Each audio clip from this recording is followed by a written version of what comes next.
உண்மைதான். அதாவது மும்முனை மின்சாரம், அதாவது 3 ஃபேஸ் கரண்ட் வாங்குறது வந்துட்டு எல்லாத்துனாலையும் அது சாத்தியமாக இல்லை. இப்போ நிறைய பேர்த்தோட ரெக்குயர்மெண்ட் என்னவாக இருக்குது அப்படின்னா, நான் சின்ன லெவலில் பிஸ்னஸ் பண்ணணும், ஒரு ஹோம் பேஸ்டு வீட்டு கரண்ட்லேயே பண்ண முடியுமா, இல்லை வீட்லேயே வச்சு பண்ண முடியுமா அப்படிங்கிற மாதிரி நிறைய பேர் வந்து கேட்குறாங்க.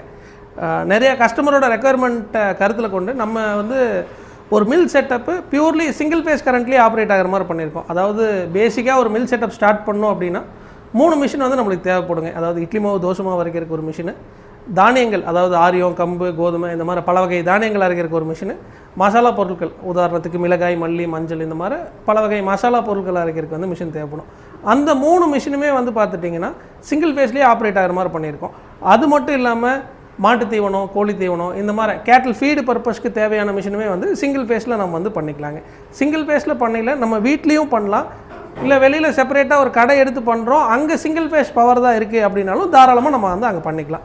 வாங்க நான் மிஷினை பற்றியும் உங்களுக்கு காட்டுறேன். ஓகேங்க சார். மிஷின் நேம் பேர் சொல்லிடுங்க சார். அண்ணா கட் ஒவ்வொரு மிஷினும் எக்ஸ்பிளைன் பண்ணுங்கள் சார். இது வந்துட்டு இட்லி மாவு, தோசை மாவு வரைக்கும் இருக்குது. அதாவது வெட்மில் மிஷின் அப்படின்னு வந்து சொல்லுவாங்க. இதில் வந்து இட்லி மாவு, தோசை மாவு, ஊற வச்ச தானியங்கள் அனைத்துமே வந்து மாவாக வந்து பண்ணிக்கலாங்க.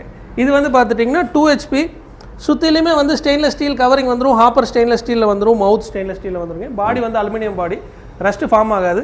இதில் வந்து மித்த கம்பெனிக்கும் நம்மளுக்கும் என்ன டிஃப்ரென்ஸ் அப்படின்னு பார்த்தீங்கன்னா, நம்ம வந்து இங்கே ஒரு டேங்க் செட்டப்போடு கொடுத்துட்றோம். நாளைக்கு உங்களுக்கு வாட்டர் லைனுக்குலாம் வந்து தனியாக நீங்கள் ப்ளம்பிங் ஒர்க் பண்ணணும் அந்த மாதிரி எதுவுமே கிடையாது. இதிலே வச்சுக்கலாம், டிரான்ஸ்பரண்ட்டாக இருக்கும். நம்மளுக்கு வந்துட்டு தண்ணியோட குவாலிட்டி எப்படி இருக்குது அப்படிங்கிறதையும் வந்து நம்ம கஸ்டமர்ஸ்க்கு வந்து காட்டிக்கலாங்க. இதோட ப்ரொடக்ஷன் கெப்பாசிட்டி வந்து பார்த்திங்கன்னா மணிக்கு வந்து 50 கிலோ ப்ரொடக்ஷன் பண்ணலாம். இதுக்கும் வந்து பார்த்திங்கன்னா ஃபவுண்டேஷன்லாம் எதுவும் போட வேண்டியதில்லை, மோட்ரு உள்ளுக்குள்ளாரே வந்துடும். சேஃப்டி, யாருனாலும் ஈஸியாக ஆப்ரேட் பண்ணிக்க முடியுங்க. இதில் இட்லி மாவு, தோசை மாவு தவிர வேறு ஃபர்தராக என்னென்ன பண்ண முடியும் அப்படின்னு கேட்டிங்கன்னா, இந்த கம்பு, கோதுமை